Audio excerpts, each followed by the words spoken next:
হাজোত পুৱতি নিশা আৰক্ষীৰ গুলীচালনা কিশোৰী হত্যাকাৰী অভিযুক্ত ৰাহুলৰ ভৰিলৈ আৰক্ষীৰ গুলী যোৱা 25 তাৰিখ বৃহস্পতিবাৰে পুৱতি নিশা হাজোৰ ভৈল্লাবৰীৰ এগৰাকী 14 বছৰীয়া কিশোৰী লাভ জেহাদৰ বলি হৈ প্ৰাণ হেৰুৱাইছিল।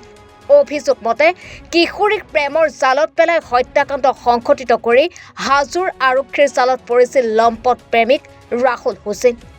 আজি হাজো আৰক্ষীয়ে ৰাহুল হুছেইনক লগত লৈ ঘটনাস্থলীত ঘটনা সন্দৰ্ভত এক অভিযান চলাইছিল।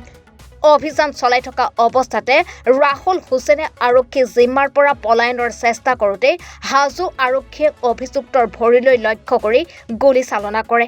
পুৱতি নিশা প্ৰায় 3:30 হাজো আৰক্ষীয়ে গুলীচালনা কৰে অভিযুক্ত ৰাহুল হুছেইনক। বৰ্তমান ৰাহুল হুছেইন গুৱাহাটী চিকিৎসা মহাবিদ্যালয়ত চিকিৎসাধীন হৈ আছে। যোৱা বৃহস্পতিবাৰে যিটো ঘটনা ঘটিছিল আমাৰ গাঁৱৰে নিতামণি দাস তেখেতক এজন মুছলিম ল'ৰাই তেওঁৰ ৰাহুল হুছেইন তেওঁ বলাৎকাৰ কৰি হত্যা কৰিছিল। আজি পুৱতি নিশা আকৌ তেখেতক ঘটনা পৰিদৰ্শন কৰাৰ কাৰণে আনিছিল। তেখেতে পেছাব কৰিম বুলি পলায়নৰ চেষ্টা কৰে, তেতিয়া আৰক্ষী ভৰিত এনকাউণ্টাৰ কৰা বুলি শুনিছোঁ। কি ক'ব এই ঘটনা সম্পৰ্কে? কি ক'ব এই ঘটনা সম্পৰ্কে মানে দোষী উচিত শাস্তি পাওক, আমি সেইটোৱে কামনা কৰিছোঁ। ভৱিষ্যত যাতে এনেকুৱা ঘটনা নহয় তাৰ বাবে আমি কামনা কৰিছোঁ। যিটো ঘটনা হৈ গৈছে আপোনালোকে চবেই জানে, আমাৰ সমষ্টিয়ে জানে, হাজো সমষ্টিয়ে জানে। সেই ছোৱালীজনী মাৰা বুলি গম পাইছোঁ আৰু পুলিচে তদন্ত কৰাত তথ্যখিনিক লৈ পুলিচে আটক কৰিছে।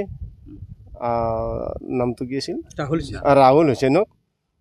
তেখেতক আটক কৰাত থানাৰ পৰা ইয়াত আনিছিল। আনাত যোৱা ৰাতি বৃহস্পতিবাৰৰ ঘটনাটো হৈছিল। যোৱা ৰাতি পুলিচে তদন্ত কৰিবৰ কাৰণে আনাত পলাবলৈ তেখেতে চেষ্টা চলাইছিল। চলোৱাত তেখেতক ভৰিত গুলীয়াই আৰক্ষী দলে আটক কৰে।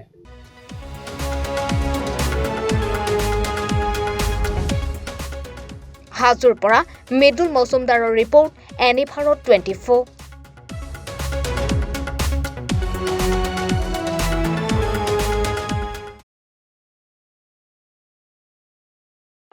ৰব, আপুনি যে এটা অপৰাধ কৰিবলৈ গৈ আছে, আপুনি জানেনে? এই নাবালিকা গৰাকীক এতিয়াই বিয়াত বহোৱাটো যে এটা অপৰাধ, আপুনি জানেনে? অপৰাধ কেনেকৈ? মোৰ ছোৱালী, মোৰ কথা। তুমি যিয়েই নোকোৱা ভূঞা, 18 বছৰৰ তলৰ যিকোনো কন্যা সন্তানৰ বিয়া দিলেই আইনগতভাৱে এক দণ্ডনীয় অপৰাধ। বিয়া দিয়াজন যিমান দায়ী, বিয়া পতাজনো সমানে দায়ী। এতিয়া তাই পঢ়া শুনা কৰাৰ বয়স, খেলা ধূলা কৰাৰ বয়স। তাইক খেলিবলৈ দিয়ক, পঢ়িবলৈ দিয়ক, আৰু চাব এদিন আপুনি তাইক লৈ গৌৰৱ অনুভৱ কৰিব পাৰিব। এতিয়াই তাইক সংসাৰৰ বোজা দি তাইৰ ভৱিষ্যত জীৱনটো অন্ধকাৰ কৰাৰ অধিকাৰ তোমাৰ জানো আছে? মোৰ ভুল হৈ গ'ল মাজনী, মোক ক্ষমা কৰিবা। শিক্ষা ল'ৰা ছোৱালী উভয়ৰে প্ৰাপ্য আৰু অধিকাৰ।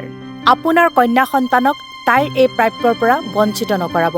বাল্য বিবাহ ভাৰতীয় আইনৰ দ্বাৰা বিহিত এক দণ্ডনীয় অপৰাধ। এনে অপৰাধ কৰি আপোনাৰ কন্যা সন্তানৰ ভৱিষ্যত অন্ধকাৰৰ মাজলৈ ঠেলি নিদিব।